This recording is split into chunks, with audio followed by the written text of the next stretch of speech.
আমাদের করুণা, আশা ও বিশ্বাস এক অর্থে ঈশ্বরের কাছে প্রার্থনায় পরিণত হয়, আর তখন ঈশ্বর আমাদের প্রার্থনার জবাব দেন।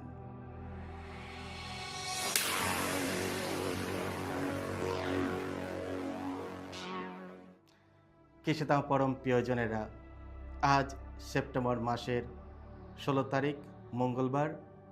আর আজ ডেলি মান্না ঈশ্বরের বাণী প্রতিদিন নেওয়া হয়েছে লূক রচিত মঙ্গল সমাচার থেকে 7 অধ্যায় 11 থেকে 17 পদ। এসো আমরা ভক্তিভাবে আজকের বাণীটি শুনি।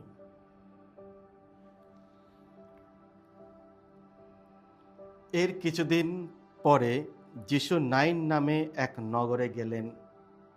তার সঙ্গে গেলেন তার শিষ্যরা এবং সেই সঙ্গে আরও বহু লোক। তিনি নগরদ্বারের কাছেই এসেছেন। এমন সময় দেখা গেল এক শবযাত্রা নগরের বাইরে আসছে। যে মারা গেছে সে তার মায়ের একমাত্র ছেলে, আর তার মা বিধবা।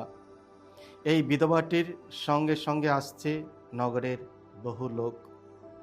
তাকে দেখে প্রভুর অন্তরে করুণায় ভরে উঠল। তাকে তিনি বললেন, কেঁদো না তুমি। তারপর এগিয়ে গিয়ে তিনি খাটুলিটার ওপর একবার হাত রাখলেন। বাহকেরা তখন দাঁড়িয়ে পড়ল। যিশু এবার বললেন, যুবক, আমি তোমাকে বলছি, ওঠো, উঠে পড়ো। সঙ্গে সঙ্গে মৃত লোকটি উঠে বসল আর কথা বলতে লাগলো। তখন যিশু তাকে তার মায়ের হাতে তুলে দিলেন। সবাই কেমন যেন ভয় পেয়ে গেল। ঈশ্বরের বন্দনা করে তারা তখন বলতে লাগলো, আমাদের মধ্যে একজন মহাপ্রবক্তা আবির্ভূত হয়েছেন। তারা বলতে লাগলো, ঈশ্বর তার আপন জাতিকে আজ দেখা দিয়ে গেলেন। যিশুর সম্বন্ধে এই খবর তখন সমগ্র জুদিয়ায় ও চারিপাশের অঞ্চলেও ছড়িয়ে পড়ল। এই হলো প্রভু যিশুর মঙ্গল সমাচার। প্রভু যিশু তোমার মহিমা প্রচারিত হোক। খ্রিস্ট আমার পরম প্রিয়জনেরা, মৃত্যু, দুঃখ, আশা, একজন মায়ের দুঃখের কাহিনী। এসো আমরা আজ এই মহিলাকে একটু কল্পনা করি। তিনি বিবাহিত ছিলেন, ছোট পরিবার। তিনি ও তার স্বামী ও তাদের একটি পুত্র সন্তান, তারা তাকে বড় করে তুলেছিলেন। একদিন তিনি ও তার ছেলে তার স্বামীর মৃত্যু দেখেছিলেন। এরপর তাকে আবার তার ছেলের মৃত্যু দেখতে হলো এবং তার নিজের সন্তানের অন্ত্যেষ্টিক্রিয়ার অংশ নিতে হলো। যেহেতু সে তার একমাত্র সন্তান ছিল, তাই এখন তিনি সম্পূর্ণ একা হয়ে গেলেন। এই মহিলাকে ভাবলে আমাদের ভেতরেও সহজে সহানুভূতি জাগে। তার হৃদয় এমন এক বেদনায় পূর্ণ ছিল যা সহানুভূতিশীল যে কারো কাছে স্পষ্টভাবে অনুভূত হবে। তার হৃদয়ে হয়তো ভয়ও ভর করেছিল। সেই সময় কোনো বিধবার জন্য একটি গ্রামে জীবনযাপন করা ছিল অত্যন্ত কঠিন। স্বামী না থাকায় তার জীবনে ভরসা ছিল কেবলমাত্র তার ছেলে। হয়তো ওই ছেলেকেই নিয়ে তার অনেক স্বপ্ন, অনেক সাহস জেগেছিল। ভবিষ্যৎ জীবনে একটু আলো দেখতে পেরেছিল। কিন্তু এখন সেই ছেলেও চলে যাওয়ায় তিনি শুধু প্রিয়জনের হারানোর বেদনাই নয়, নিজের ভবিষ্যতের ভয়ও অনুভব করছিলেন।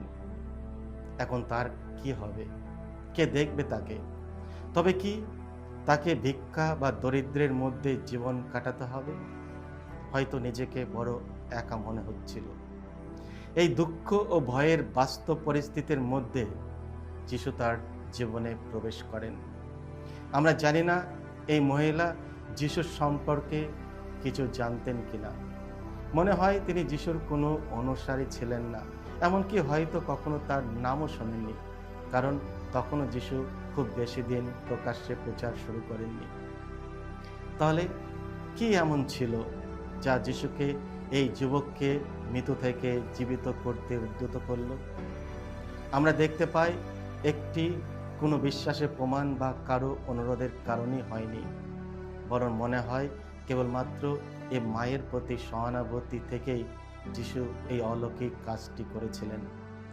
অত্যন্ত প্রথম দৃষ্টিতেই তাই মনে হয়, কিন্তু আমরা যদি আরও একটু গভীরে যাই তাহলে দেখব আরও একটি কারণ ছিল। যিশু, তার শিষ্যরা ও এক বিশাল জনতা একসঙ্গে সেই গ্রাম দিয়ে যাচ্ছিলেন। যেহেতু যিশুর অলৌকিক কাজগুলো সাধারণত কারো বিশ্বাসের জন্য ঘটত, তাই ধরে নেওয়া যায় এই আশ্চর্য ঘটনাতেও বিশ্বাসের ভূমিকা ছিল। তবে এই বিশ্বাস এসেছিল সম্ভবত সেই লোকদের কাছ থেকে যারা আগের দিন কাফারনাউমে যিশুর সঙ্গে ছিলেন। আগের দিন তারা প্রত্যক্ষ করেছিলেন কিভাবে যিশু এক শতানীর চাকরকে সুস্থ করেছিলেন। তারা যিশুর প্রতি বিশ্বাসী ছিলেন। তাই যখন তারা এই ২৯টি শোভাযাত্রা দেখলেন এবং বিধবার অস্ত্রসিক্ত হৃদয় দেখলেন, তারা প্রত্যাশা করলেন যে যিশু কিছু করবেন। এই প্রত্যাশা ছিল স্বর্গীয় অনুপ্রেরণা থেকে আসা, অর্থাৎ বিশ্বাসের সঙ্গে যুক্ত। বিশ্বাসের দ্বারা তারা জানতেন যিশু কিছু করবেন। তাই বলা যায় যিশুর সঙ্গীদের সহানুভূতি, আশা ও বিশ্বাসে ঈশ্বরের শক্তিকে আহ্বান করল এবং ঈশ্বর সে আহ্বানে সাড়া দিলেন। ঈশ্বরের কৃপা পৌঁছে দেওয়ার অনেক মাধ্যম আছে। তার মধ্যে একটি হলো অন্যদের জন্য সহানুভূতি, আশা ও বিশ্বাসের চর্চা করা। যখন আমরা কারো কষ্ট দেখি, আমাদের হৃদয়কে সহানুভূতিতে ভরিয়ে তুলি এবং ঈশ্বরের শক্তির প্রতি আশা রাখি আর বিশ্বাসের সাথে ঈশ্বরের সামনে অপেক্ষা করি, তখন আমরা ঈশ্বরের অলৌকিক কাজ দেখতে পাই। আমাদের এই পবিত্র সহানুভূতি, আশা ও বিশ্বাসই এক প্রার্থনা হয়ে ওঠে, যার জবাব ঈশ্বর অবশ্যই দেন। নাইন নগরে যিশুর সঙ্গে থাকা সেই ভিড় এইভাবেই কাজ করেছিল, আর তাদের সাক্ষ্য দ্বারা অনুপ্রাণিত হয়ে আমাদেরও এইভাবে অন্যদের জন্য মধ্যস্থ হতে হবে। আজকে একটু ভেবে দেখুন, তোমার জীবনে কেউ আছে যিনি নাইন নগরের সেই বিধবার মতো? আজ ঈশ্বর ভগবান কার দিকে লক্ষ্য করছেন এবং কাকে সহানুভূতিতে স্পর্শ করতে চান? আমাদের জীবনেও এমন অনেক মানুষ আছেন যারা এই বিধবা নারীর মতো একাকিত্ব, কষ্ট ও ভয়ের মধ্যে আছেন। খ্রিস্টের অনুগামী হিসাবে আমাদের ডাকা হয়েছে তাদের প্রতি সহানুভূতিশীল হতে, তাদের জন্য ঈশ্বরের কাছে আশা রাখতে এবং বিশ্বাস নিয়ে প্রার্থনা করতে। আমাদের করুণা, আশা ও বিশ্বাস একত্রে ঈশ্বরের কাছে প্রার্থনায় পরিণত হয়, আর ঈশ্বর তার জবাব দেন।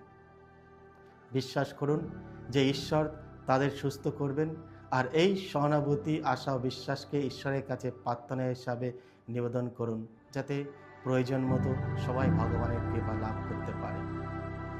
সকলকে জয় যিশু। ঈশ্বর আপনাদের সকলকে আশীর্বাদ করুন।